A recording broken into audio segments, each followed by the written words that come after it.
नमस्कार, मेरा नाम है सुरिंदर सिंह और आप देख रहे हैं एसएम न्यूज़। आज हमारे साथ शेर सिंह वरुण नाम है। बीएसपी को नई ताकत देने का काम किया, बीएसपी के लिए नए नए नारों को लिखने का भी काम किया। 2024 के चुनाव बहुत नज़दीक हैं और 2024 के चुनावों को किस नज़र से आप देखते हैं? लोग बड़े परिवर्तित होते हुए नज़र आ रहे हैं, तो किस तरीके का माहौल देखने में नज़र आ रहा है आपको 2024 का? बहुजन। धन्यवाद सर आपको सवाल पूछने के लिए। जी। आज भारत का प्रबुद्ध वर्ग ये जाग चुका है और जान चुका है जी। कि हमारे संवैधानिक अधिकार किस तरह संरक्षित बचेंगे, जी। संरक्षित रहेंगे। जी। क्योंकि संरक्षित संविधान जो हमें प्रदत्त जितने भी समाधान करने के लिए, समाज की तरक्की के लिए, शैक्षिक तरक्की के लिए, शैक्षिक प्रगति के लिए, बौद्धिक जागृति के लिए हमारे पास यदि कोई तरीका है तो वो शिक्षा है। जी। शिक्षा ही हमें ये जगाती है और ये बताती है कि संविधान से हमारे क्या अधिकार मिले हैं। जी। बाबा साहब ने भी कहा था कि शिक्षा वो शेरनी का दूध है, जो पिएगा वो दहाड़ेगा। जी।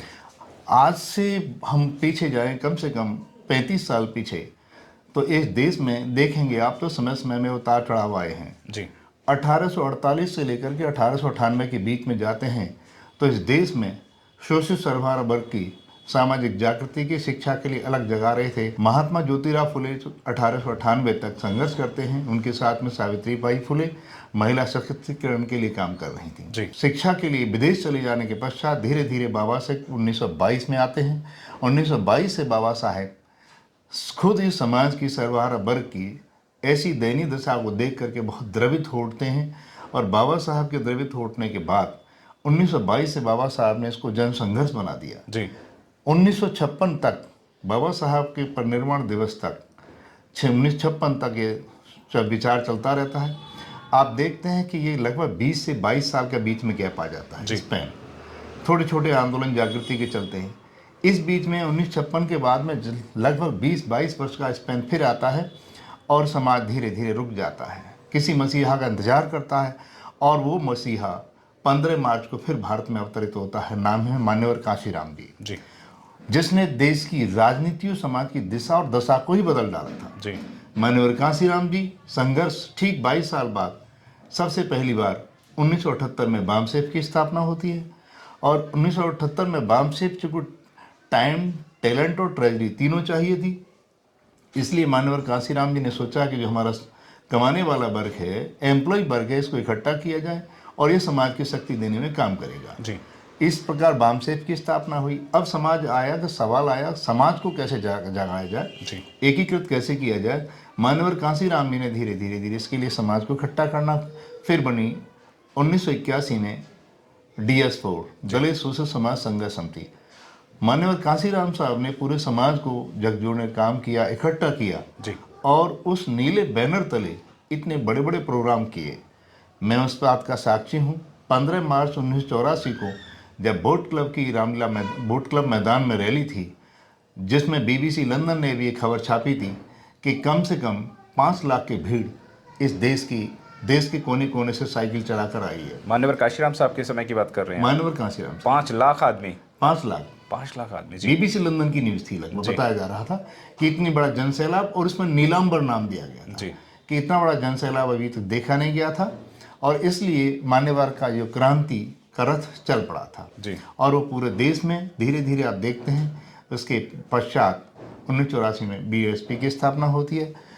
मान्यवर की परिनिर्वाण के पश्चात इस देश में बहन जी हमारी मायावती जी संघर्ष कर रही हैं और देश के प्रबुद्ध जगत को सामाजिक संघर्ष के लिए, शैक्षिक उन्नति के लिए तरक्की कर रही हैं और शोषित सर्वहारा वर्ग के लिए बहुत कुछ आगे ले जाने के लिए वो चिंतित हैं, परेशान हैं और वास्तव में इस बात के लिए चिंतित रहती हैं। हर एक पल वो जितना भी सोचती हैं, हर समय उनके दिमाग में एक ही बात रहती है कि समाज की पीड़ा कैसे कम की जाए। आप जानते हैं, पूरा जनमानस जानता है कि बहन जी हमारी 4 बार मुख्यमंत्री की कुर्सी संभाल चुकी हैं।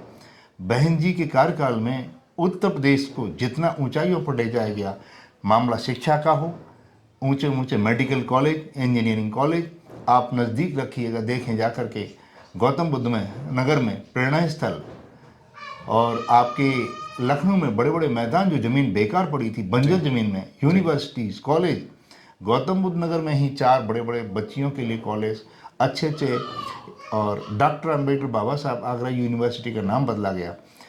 बहुत सारे जिले हमारे जितने महापुरुष हुए हैं, जैसे गौतम बुद्ध नगर है या सिद्धार्थ नगर है, अंबेडकर नगर है, कबीर नगर है, जितने भी जनपदों का निर्माण हुआ है, बहन जी ने उन महापुरुषों के चिंतन को जिंदा करने के लिए, महापुरुषों के चिंतन को ऊंचा उठाने के लिए, पूरे देश में महापुरुषों के चिंतन को बढ़ाने के लिए काम किया है। जी। आज फिर 2024 नज़दीक है, पार्लियामेंट के चुनाव का बिगुल बजने जा रहा है।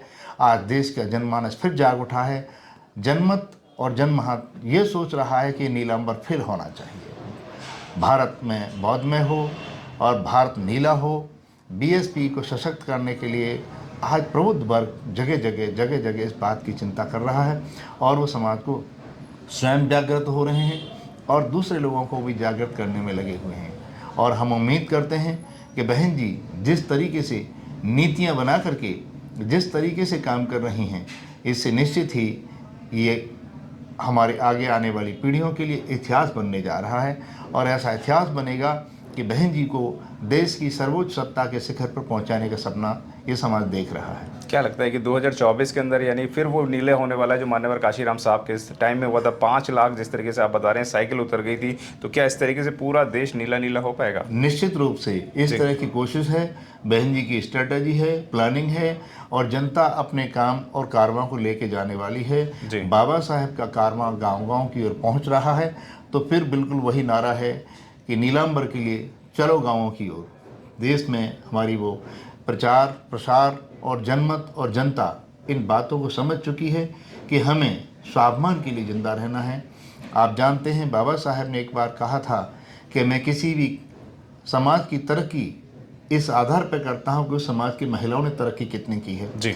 हम बहुत सारी बातें करते हैं कि महिला सशक्तिकरण, महिला सशक्तिकरण। अभी 8 मार्च को अंतर्राष्ट्रीय महिला दिवस के मौके पर आप देखते हैं तो बाबा साहब का वो कोटेशन याद आता है हमें कि वास्तव में इस देश में महिलाएं और बहन जी स्वयं एक महिला होने के नाते वो इस कोटेशन को चरितार्थ करने के लिए पूरा प्रयास कर रही हैं। और आज हमारी जो शिक्षक बिरादरी है, चाहे हमारा बौद्धिक जगत है, धर्म का आंदोलन है और बौद्ध जगत को इस बात की ये निश्चित रूप से आज ये सोच जगह जगह फैल रही है कि हमें इन चीज़ों को और कैसे जाके प्रबुद्ध बनाएं और सामाजिक अपने अधिकार प्राप्ति के लिए भारतीय संविधान में आस्था रखने वाले लोग कि बाबा साहब ने जिस संविधान को दिया, उन्होंने संविधान को निश्चित रूप से पारित करने के बाद जब सदन में पार्लियामेंट में बाबा साहब ने संविधान पर व्याख्यान दिया तो उन्होंने व्याख्यान में कहा था उस संविधान में आस्था रखने वाले लोग कितने हैं। तो निश्चित रूप से प्रश्न इस बात का भी रहेगा कितने लोग संविधान की बात करते हैं, संविधान को निश्चित रूप से उसकी धाराओं में या उसके पूर्ण रूप से आत्मसात और स्वीकार करने की बात करते हैं। और जो संविधान के अनुरूप काम नहीं करेगा, जो संविधान के अनुरूप नहीं चलेगा, जनमत उसे माफ़ नहीं करेगा और जनता उसे माफ़ नहीं करेगी। इसलिए हम धारणाओं के साथ जुड़े हैं, वैचारिक शक्ति के साथ जुड़े हैं। बाबा साहेब के उस आंदोलन को मुझे अच्छे से एक बार याद है, मैंने कहीं कोटेशन पढ़ा था कि बाबू जगजीवन राम से लोग मिलने गए थे और लोग धीरे धीरे पलायन कर रहे थे, आरपीआई कमज़ोर होती जा रही थी।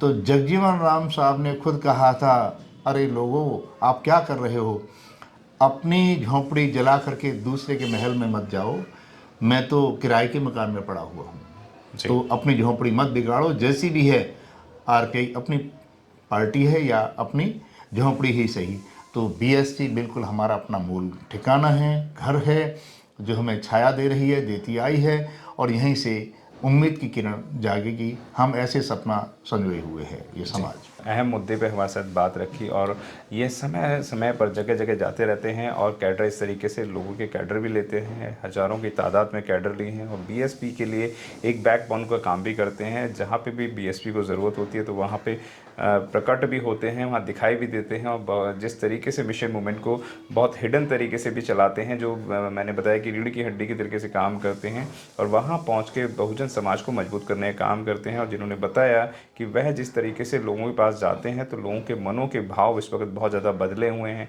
जिस तरीके से मौजूदा सरकारें काम कर रही हैं, उन सरकारों को देखते हुए पूरे देश के बहुजन एक होते हुए नजर आ रहे हैं। ठीक है वरुण साहब? निश्चित रूप से। जी बिल्कुल। तो आप समझिए कि 2024 के अंदर पूरा देश नीला होने वाला है और किस तरीके से होगा उसकी स्ट्रेटेजी बहन जी तैयार कर रही हैं, इसलिए अभी तक उन्होंने पत्ते भी नहीं खोले हैं।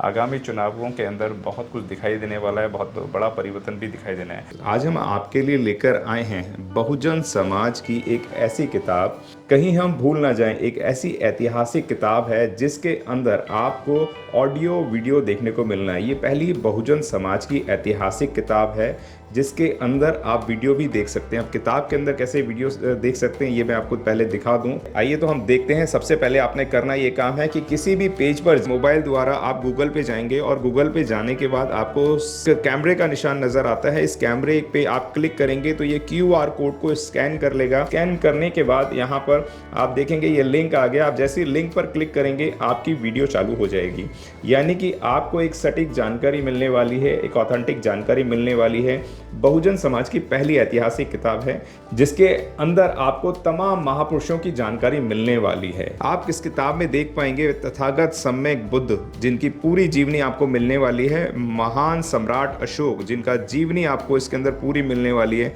संत कबीर दास, संत शिरोमणि गुरु रविदास, सम्राट मीर भोज जिन्होंने इतिहास रचने का काम किया, गुरु घासीदास बाबा, वीरांगना झलकारी बाई, वीरांगना उदा देवी पासी, नागेली वीरांगना की कहानी, एकलव्य जिसका अंगूठा काट लिया था धोखे से, चोखा मेला हरिचंद ठाकुर, ज्ञानदीप छत्रपति शाहू जी महाराज, बिरसा मुंडा, ज्योतिबा फूले, माता सावित्रीबाई फूले, फातिमा शेख, EV रामास्वामी, स्वामी अच्युतानंद, बाबा साहब डॉक्टर BR अम्बेडकर जिनका मूल ग्रंथ आपको इसमें छोटी सी किताब में मिलने वाला है। आप ऑडियो भी देख सकते हैं, वीडियो भी देख सकते हैं। माता रमाबाई, मोतिया रावण कंगाली, सरदार उधम सिंह, ललई सिंह यादव, दशरथ मांझी, शिव दयाल सिंह चौरसिया, कपूरी ठाकुर, भवरी देवी, मान्यवर काशीराम साहब जिन्होंने इतिहास को दोबारा दोहराने का काम किया था, वीरांगना फूलन देवी, बहन कुमारी मायावती, संकल्प भूमि और पूना पैक्ट। बहुजन समाज का एक मूल ग्रंथ यह आपके पास आ गया है और आप इसको बिल्कुल भी देरी ना करें। तो साथियों, अगर आप ये किताब मंगाना चाहते हैं तो डिस्क्रिप्शन बॉक्स में जो आप नंबर देख रहे हैं इस नंबर पर आप हमें अपना ऑर्डर बुक करा सकते हैं। कितनी किताब आपको चाहिए